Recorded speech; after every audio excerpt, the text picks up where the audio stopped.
My name is John Quinones, and I'm with ABC News. What did you think of what you heard here? I didn't hear anything racist. He told her he wouldn't serve her. Well, he can say he wouldn't serve you if you come in here barefooted without a shirt on. But she wasn't barefoot or without a shirt on. Well, she wasn't dressed right. What do you mean? If I was running a place, I'd do the same thing. You wouldn't let Muslims shop at your store? I sure wouldn't. We never expected customers to be so candid. How do I know you don't have a bomb in there? Watch what happens this time when, once again, our Muslim woman is denied service. This is not right. And again leaves. I mean, we reserve the right to not serve. That's right. Certain kind. That's right. That's, I appreciate saying that. I think that's the first time I've ever seen that. He not only commends the man behind the counter for his discriminatory behavior, but he gives them the thumbs up, not once, but twice. Good job. All right. As he leaves. Can I talk to you, sir, for a second? But when I approach, So we're with ABC News. there is no thumbs up for me. We staged a little experiment in there to see how people would react to that kind of attitude. You're not an American. I am an American. That man took it a bit farther, telling me I'm not an American. He was threatened. Jack DeVideo is a social psychologist at Yale University. So when we as Americans feel threatened from the outside, we're going to define ourselves in very rigid fashions. Either you're with me, and if you're not really one of me, then you must be somebody else who's against me. The young woman in our experiment is an actor, but for this woman, discrimination is all too real. Nahaya Javed helped us design our experiment. Although born in Chicago, she says she's constantly characterized by fellow Americans as the enemy.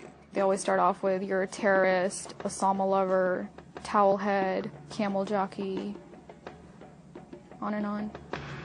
While attending college in Texas, she says she continually suffered verbal abuse and has even been physically attacked just because she's Muslim. They assume I'm not from here, and if I tell them I'm American, they're like, no, you're not. Just because you were born here doesn't make you American. And I'm like, so what makes you American? It's a daily battle. Mm-hmm. And I don't feel like living in America, I should have to fight this battle. Meanwhile, back at the bakery, our actor is at it again. But how do I know you're not a terrorist? Terrorists look like you. But this time the customers are sympathizing with the Muslim woman. You're a Christian. Come on. Right, I know, but can you blame me? Yeah, I can't blame you, actually. Why? What's the problem? All right, we'll get out of here. You need to go yourself, actually. What do you need to do? Okay, sir. Thank you, I'm a sir. good American, all right? We're at war with these people. My dad's a veteran. Go yourself. So is mine. And he's not the only one who walks out in anger. You need to stop segregating against people. It's wrong. Excuse me? She's an American No, just like you're a everybody else. bad American. Time and again, people speak out with their pocketbooks. You lost a couple of customers, just so you know. But look what happens when this man threatens to leave. You're not a good American, sir. I believe I am a good American. My son just came back from serving in the Army for over a year in Iraq, and that has nothing to do with her rights. I understand that. Thank you, sir. And I hear what you're saying. But I can't believe you would be so discriminatory. I'm deeply offended by that. I'm sorry to offend you, sir, but I've got to live with myself. Seething, the man vows to fight back. I will let people know this. I've stopped here every time I've come by this place, and I'll never stop here again. Why did folks get so upset? They saw an injustice. It's justice that binds us together. It's justice that makes us a society. Any threat to that kind of sense of justice and fairness undermines the entire system. You're really not going to serve her because No. of what she's wearing? No, I'm not. Perhaps that's why more customers are outraged by our actor's hateful behavior than approve of it. You're not dressed like an American. I don't know But what no you have one on. is more persistent than these two young women who can't believe what they're hearing. Take your jihad, take it back out to the parking lot. Excuse me? I mean, I got to protect my customers, okay? You're really offensive and disgusting. Well, I'm sorry. I'm just trying to protect you. here. Thank because you. we You're don't know what's sick. going on. like that doesn't mean anything. This is a different How do you know? culture. You are These people so are trying to ignorant. kill It's Americans. disgusting. is my culture. So you're ready to serve me, but you're not ready to serve her? You're obviously dressed like an American. Big deal. She's Muslim. And unlike the others, they don't just leave in anger. They stand their ground. So you're going to regulate what people wear?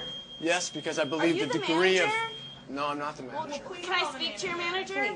I'm John Quinones with ABC News. It's only when we catch up with our heroines that they finally let their guards down. I'm with my friend who's, Muslim, and that's, I've just seen how people treat them differently. And it really hurts me. Just watching them stand up for what they believe in touches Professor Davidio. In a way, they defended America, and I was impressed by that, because they wanted this to be a just society, a just place, a just bakery. I'm John Quinones. And remember this man whose son served in Iraq? He's also moved to tears. Every person deserves to be treated with respect and dignity. No matter how In they're every dressed. situation, no matter how they're dressed. Never have we seen reactions so polarized, from a thumbs up for prejudice to an emphatic thumbs down. Go yourself. Two different Americas, both convinced they're patriotic. At the end of the day, 13 people stood up for the Muslim woman, while 6 sided with the clerk. But the majority of the bystanders, 22, did or said absolutely nothing.